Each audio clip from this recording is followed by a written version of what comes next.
乡亲大家平安，今仔日是新历的10月28，旧历的10月初一，礼拜一。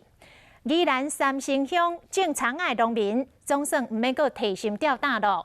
几若工前偷走着37箱价值14万的三星葱的叉仔，去互警察看到咯。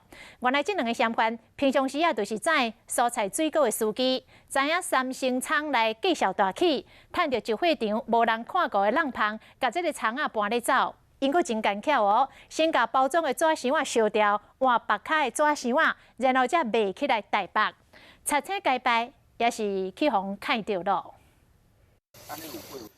草埔仔内面真明显，有被小鬼分者，也阁有遮无完全烧掉的纸箱仔，这是田仔走袂去的证据。这个月2437箱555公斤，市价141000外块，拄采收的三星葱，就安尼无去，互葱拢是上粉咯。看到啥物较奇怪的人啊？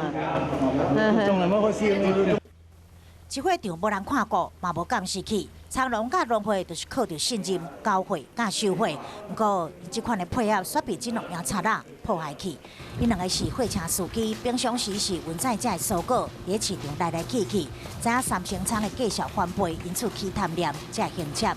要干巧歹徒想要避免引起注意，还阁先把产地纸箱烧掉，换别种的纸箱以一般青葱的价小，每公斤180块卖出，得手8万外。但是因的行踪早就被警方掌握啊。开了一台厢型车2名窃嫌就窃取这些三星葱到新竹跟板桥地区来贩卖。